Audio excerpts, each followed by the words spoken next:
সাইম আমির ফয়সাল, আপনি আরো একটি প্রতিবেদন দেখেছেন ব্যাংক খাত সংস্কারের যে কার্যক্রম চলমান রয়েছে, এই চলমান সময়ের মধ্যেই 2024 সালে কিন্তু বাংলাদেশ থেকে উল্লেখযোগ্য পরিমাণ প্রায় 3000% অর্থ চলে গেছে বা জমাদান হয়েছে সুইজারল্যান্ডের ব্যাংকগুলোতে।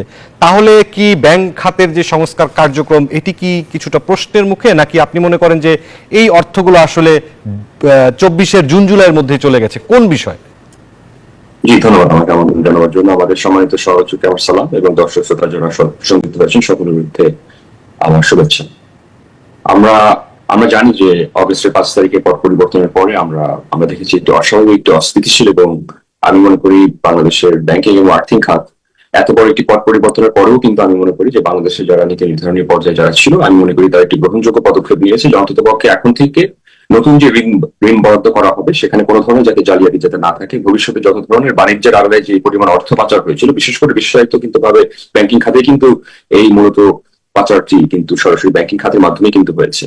এখন আমার যে প্রশ্নটা হচ্ছে, আপনি বাংলাদেশে জানেন যে বিগত 10 থেকে 15 বছর আমরা দেখেছি, আর বিশেষ করে বিগত 7-8টি অর্থ বছরে আমরা সরাসরি দেখতে পেয়েছি যে 2 লাখ 3 লাখ কোটি টাকা কিন্তু সরাসরি একদম ব্যক্তি বিশেষের মাধ্যমে কয়েকটি প্রতিষ্ঠানে কিন্তু সরাসরি কিন্তু দেশের ফর্মাল ব্যাংকিং চ্যানেলের মাধ্যমে কিন্তু বিদেশে কিন্তু নিয়ে গিয়েছে। এখন আপনি সিঙ্গাপুর থেকে যদি আপনি সুইস ব্যাংকে পাঠান বা সুইস ব্যাংকে থেকে যদি আপনি সিঙ্গাপুরে আবার পাঠান, সেখানে ডিপোজিটের রেশিও কিরকম থাকলো আর এটাকে আগে হলো না পরে হলো, সেটা কিন্তু বিচার বিশ্লেষণ করা অত্যন্ত চ্যালেঞ্জিং।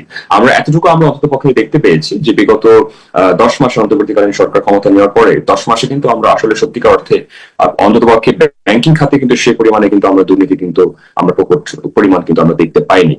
কিন্তু তারপরেও এটিও উল্লেখযোগ্য যে বাংলাদেশে আপনার বর্তমানে সুদের হারের ব্যাপক বৃদ্ধির কারণে কিন্তু অনেক বিনিয়োগকারী কিন্তু বাংলাদেশ থেকে কিন্তু অনুৎসাহিত কিন্তু হচ্ছে, নতুন বিনিয়োগ কিন্তু বাংলাদেশে আসছে না। এবং বর্তমানে যে আপনার লেন্ডিং রেট যেটা 14-15%, অনেকগুলো ব্যাংকিং কেসে আমরা দেখতে পাচ্ছি যে 16% সুদের হারের মাধ্যমে অনেক ব্যবসা কিন্তু আসলে এখানে সম্প্রসারিত দূরের কথা, নতুন বিনিয়োগ কিন্তু বাংলাদেশে কিন্তু সংযুক্ত হচ্ছে না। তো অবশ্যই যারা অর্থ পাচারকারী, অবশ্যই তাদের একটি নিয়োগ থাকবে যে ব্যাংকিং সেক্টরে কি করে অপব্যবহার করে আপনার ওভার ইনভয়েসিং এর মাধ্যমে, এক্সপোর্ট ইম্পোর্টের মাধ্যমে কি করে বেশি অর্থ বিদেশে পাচার করা যায়, সেটা তো অবশ্যই তাদের সদিচ্ছা একটা থাকতেই পারে। কিন্তু আমাদের যে দায়িত্ব থাকবে সেটা হচ্ছে আমাদের ভবিষ্যতে আমানতকারীর অর্থ কি করে এবং কোন কোন শিল্প গোষ্ঠীর কাছে সরাসরি হস্তান্তর করা হচ্ছে ব্যবসা বাণিজ্যের কারণে, সেটা আমি মনে করি ভবিষ্যতে বাংলাদেশের ব্যাংকিং খাত সংস্কার এবং অন্তর্বর্তীকালীন সরকার যাতে এই জিনিসটা যাতে অন্তত পক্ষে করে যায়। আমি একজন যদি বিনিয়োগকারী হয়ে থাকে, আমার 10 লাখ 15 লাখ টাকা কোন কোন শিল্প গোষ্ঠীর কাছে বরাদ্দ করা হচ্ছে সেটা কিন্তু জানার দায়ভার কিন্তু আমার কিন্তু রয়েছে। এবং বাংলাদেশ ব্যাংকের গভর্নরের কাছে আমরা সরাসরি স্মারকলিপি দিয়েছি, আমরা প্রেস কনফারেন্স করে আমরা জানিয়েছি যে অতীতের যে ম্যাল প্র্যাকটিস গুলা আজকে হয়তো 10 মাসে সেই প্র্যাকটিস গুলো হচ্ছে না, কিন্তু ভবিষ্যতে 5 বছরে যে হবে না সেটার জন্য একটা নীতিমালা যদি আপনি প্রণয়ন করে না যান, তাহলে অতীতের মিস্টেক কিন্তু আবারও কিন্তু এখনো কিন্তু আমরা দেখবো যে ভবিষ্যতে যারাই নির্বাচিত সরকার হয়ে আসবে না কেন, এই ভুলগুলো কিন্তু আপনার পর্যায়ক্রমে কিন্তু বৃদ্ধি পেতে থাকবে। তো আমার আশঙ্কাটা হচ্ছে এবং আমার প্রস্তাবনাটা হচ্ছে, এই জায়গায় যদি আমরা একটি সঠিক একটি সংশোধনমূলক একটি নীতিমালা আমরা যদি প্রণয়ন না করি, যে ওপেন সোর্স অ্যাকাউন্টিং এর মাধ্যমে যদি একদম সুস্পষ্ট হয়ে দেখতে পারি যে আমার এক্স ব্যাংকের আপনার 10,000 কোটি টাকার ডিপোজিট রয়েছে, এরা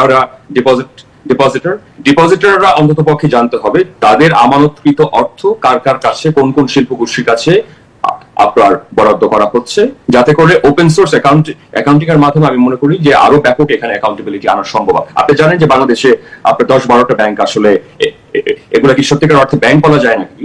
আপনি দেখবেন যে ব্যাংকের 5,000 কোটি টাকা ডিপোজিট ছিল, সেখানে দেখা গেল যে প্রায় 4,500 কোটি টাকা কিন্তু ঋণ কিন্তু আজকে দেখা গেল যে নন পারফর্মিং লোনের কাতারে এসে পৌঁছে গেছে। আমাদের সমগ্র ব্যাংকিং খাতের 16,50,000 কোটি টাকার ভিতরে এখন বলা হচ্ছে আনুষ্ঠানিকভাবে যে 4,52,000 কোটি টাকা মন্দা ঋণ। কিন্তু ডিস্ট্রেস লোন দেখলে কিন্তু সত্যিকার অর্থে যদি আসলে সত্যিকার অর্থে যদি টোটাল ইলাস্ট্রেশনটা যদি আমরা বিচার বিশ্লেষণ করি, আমরা কিন্তু কিছুদিনের মধ্যে আমরা দেখতে পারবো যে 6.5 লাখ কোটি টাকা থেকে কিন্তু অন্তত পক্ষে 8 লক্ষ কোটি টাকা নন পারফর্মিং লোনে যাবে। অর্থাৎ অলমোস্ট 40-50% আমাদের টোটাল ডিপোজিটের লোন কিন্তু দেখা যাবে যে নন পারফর্মিং। এমন একটি অস্বাভাবিক বাস্তবতা আসলে যখন আপনি একীভূতকরণের কথা আপনি প্রস্তাব দিচ্ছেন, এটা তো আসলে সত্যিকার অর্থে হাস্যকরী। এবং আমাদের সম্মানিত সমালোচক যে কথাটি বলেছে এটার সাথে আমি একদমই একমত। আপনি মার্জার প্রসেসটা এটা অ্যাবসলিউটলি ভলান্টারি একটি প্রসেস হতে হবে। একটা পচা আমের সাথে যদি একটা ভালো আম রাখেন, সেই ভালো আমটা কিন্তু পচে যাবে।